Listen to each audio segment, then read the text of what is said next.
sign up. Okay. Costanza's up next, thanks. Thank you and good evening. I work with the City of Toronto and I'm with the Social Development, Finance and Administration Division. And I'll speak to you a bit about our Toronto Strong Neighbourhood Strategy, and the councillor referred to it as the neighbourhood improvement areas. So Toronto, you know, from North York to Scarborough, you know, Etobicoke, it is a city full of neighborhoods. In fact, we have 140 neighborhoods in the city that have their own characteristics and you know, make this city so vibrant. And what we did, our department, in 2014, we worked with other research organizations, and we took a measurement of neighborhood well-being that was developed by the World Health Organization. And so we took that measurement and we applied it to all 140 neighborhoods in Toronto to see how are our neighborhoods doing.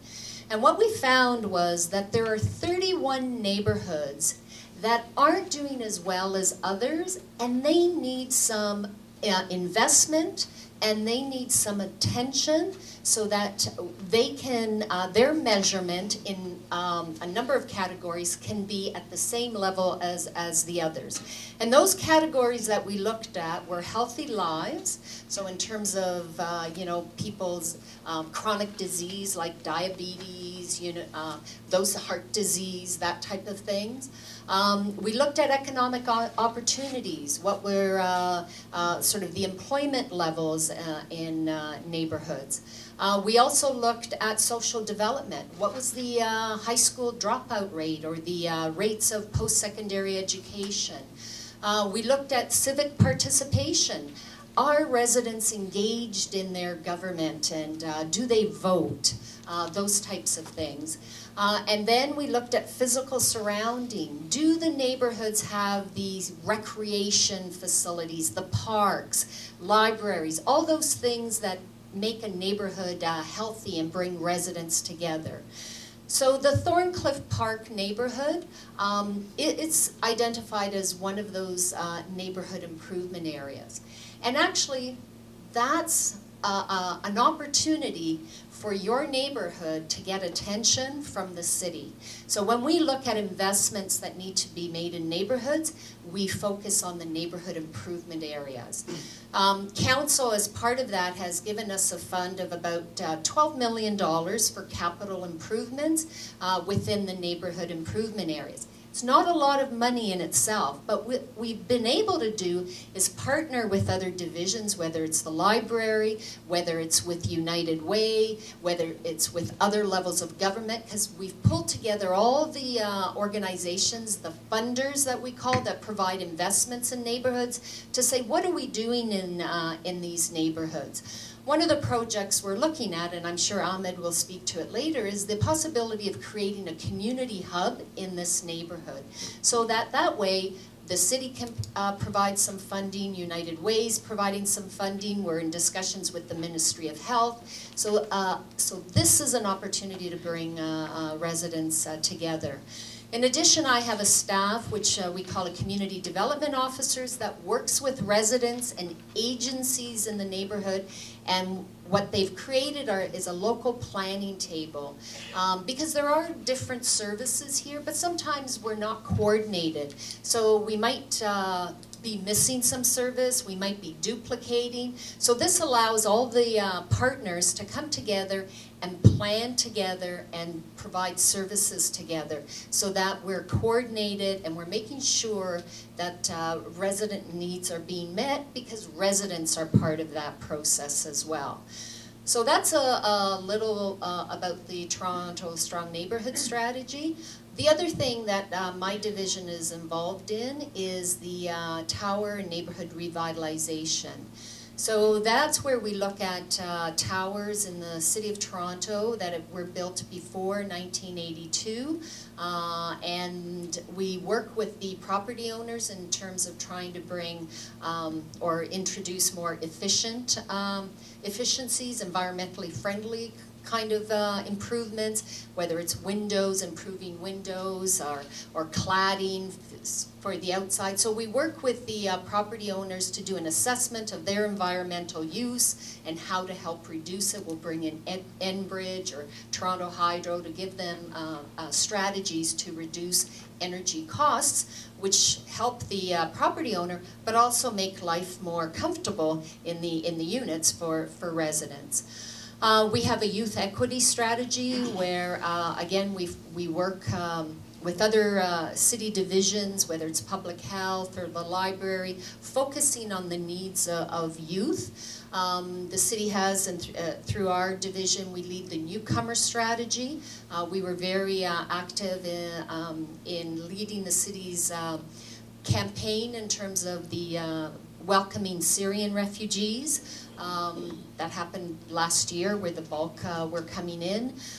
So there's a variety of programs that we offer, and we do it by coordinating with other service agencies, coordinating with residents, and coordinating with other city divisions, and of course coordinating with the councillor as well. Thanks. The nice thing about holding the meeting is I can break the rules. So I'm going to ask Costanza to answer 2 questions. What exactly do you, first of all, mean by a community hub? Yes. And I noticed, so that's the first thing. And then you talked about the funding, the $12 million, and I see Adil Patel and Aisha Sherry here. They do a lot of work, more on the Flemington side, but also Thorncliff, and they've been very good at figuring out the system. And my experience, especially in neighborhood improvement areas, is that not everyone really understands the system. And that's why I think it would be very valuable to explain a little bit about pole funding and how people can, how the community, how we can access those funds.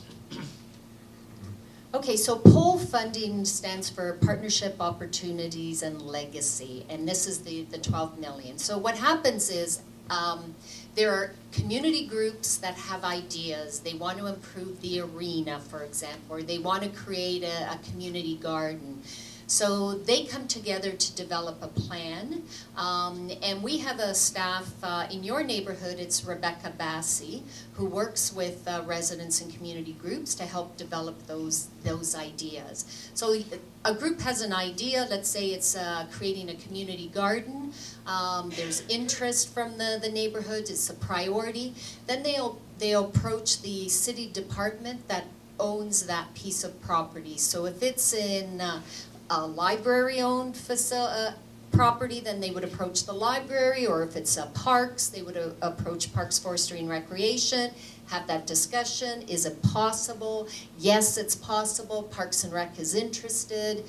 For example, they can maintain it after. They can help to support it. So we've got residents, we've got a city division, and there might be another organization like TNO can say, well, we can contribute this, or we can help out in this way. So now all of a sudden you've got a partnership around a community garden, and we do have an application form. It is on our website, but again, through your community development officer, she can help you fill out that application form. And so you fill it out, and what we want to see is that there's partnership, that there's an opportunity that the city division, because it has to be on city property, this money, it can't be on private property, but the opportunity that the city property, like I said, library and Parks and Rec are supportive, and there's a legacy that we're not just going to build it and then nobody uses it. But the legacy is it's going to be sustained, it's going to be used, that there's a history to this.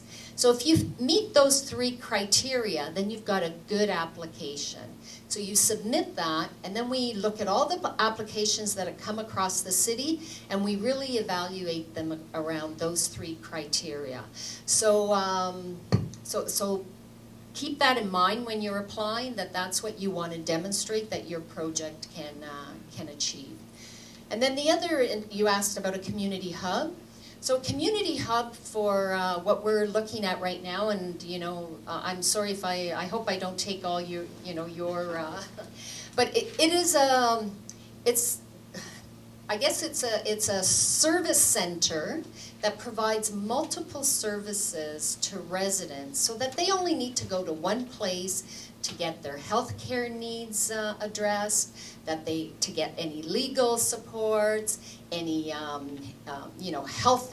Well, I did mention health, employment information, dental sort of services, and the idea is rather than residents having to go over here and over there and all over to make it accessible and easy for people to get the services they need, and in one location would be ideal, and that's what we're working towards. But I'm sure Ahmed will tell you more because we're working in partnership, and we've got a great opportunity in this neighborhood, and there are a lot of people working really hard. And once we get more a commitment, we'll be coming out to residents and engaging residents more fully in it. But this is just to give you an idea of what is happening now.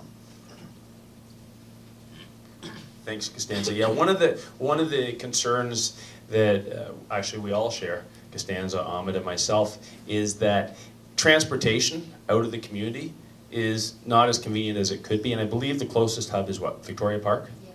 Right. So for the community to get up to Victoria Park can be very difficult. So a lot of services are not being taken advantage of. And that's what we're trying to do, is bring the services to the community as opposed to forcing the community to go out and find the services. So, Michael Ellison, really important, especially in Thorncliff and Flemington. Our parks get really well used in both the communities, and they're always in tip-top shape. And Michael can talk to you about that and anything else he'd like to mention. Hello, I'm Michael Ellison. I'm the manager of community recreation for the North District, and I'm going to talk briefly about our facilities master plan. So over the last 3 to 5 years, we've developed 3 service plans: one for parks, one for community recreation, and one for forestry. We're currently working on a facilities master plan, and that will be going to executive committee in June and then council in July. The intent of the service plan is to determine how we renew and upgrade our facilities, how we address gaps and growth-related patterns. So we know that some of our facilities are aging. They're older, they're aging, they need to be renewed. We also want to talk about how we work with others. So how do we work with partners to develop facilities? So there's limited dollars. We have a variety of needs in the city. Not all of it can be funded through tax-based dollars, but there are opportunities to work with partners, like Cassandra just talked about, and how we do that. I'll talk briefly about some of the things in the plan. It's going to seek to sustain a sustainable funding plan. Right now, a lot of our growth is funded through Section 37. So you have areas that don't have as much growth, and it makes it harder to build. So there's gaps in some of those areas. It's going to use the plan to inform the city budget and related planning. Where we have gaps in services, where don't we have water in certain parts of the city, indoor water, where don't we have parks, where don't we have community centers. It's going to talk about the design of community centers. Do we build large-scale hub community centers where we hub arenas, community centers, and pools so that people can take multiple services at one time? Do we build neighborhood centers? It's going to seek ways for our facilities to become more year-round. So we have lots of seasonal facilities. We have tennis courts that are seasonal. We have arenas that are standalone arenas that only work during the winter. And part of that's that they were built, I think Angela James, someone explained to me, was built as an outdoor arena that you put a roof over. So it's not really well insulated. So when you attempt to use it in the summer, it's not well. But it's how do we make our assets year round, all right? It's gonna seek ways to closely monitor the utilization. We have assets that we built years ago that aren't used. We had baseball diamonds that we built that aren't used the same way they are now. And there are new trends, new communities, new issues. So the plan's gonna look at how do we determine what we built, how is it being used, and if it needs to change, how do we change it? And so that plan, like I said, will come in June to executive and then July in council. And it's going to be a comprehensive 20-year plan. So it'll be gone. It'll be here before I'm gone, by the time I'm gone, I think. And I often get confused for Costanza still, or I get called Costanza's predecessor because Costanza used to be the manager of community recreation. A little bit about the buildings in the area. So Jenner, Jean-Marie, and Dennis R. Temple are what we call community centers where programs are free, meaning we don't have user fees at those facilities. So all those programs are free of charge, and whether they be swimming lessons, skate, all those kind of programs. Then we have upcoming 2 dates I want to give you. February the 27th at Jenner Jean-Marie, we're going to have a workshop on how to register for programs. Because on March 7th is the spring registration, and we have camp, we have spring swim lessons, we have all our soccer, basketball programs. So it's important that people come out to the workshop and get information on registration. I'll answer any other questions at the end.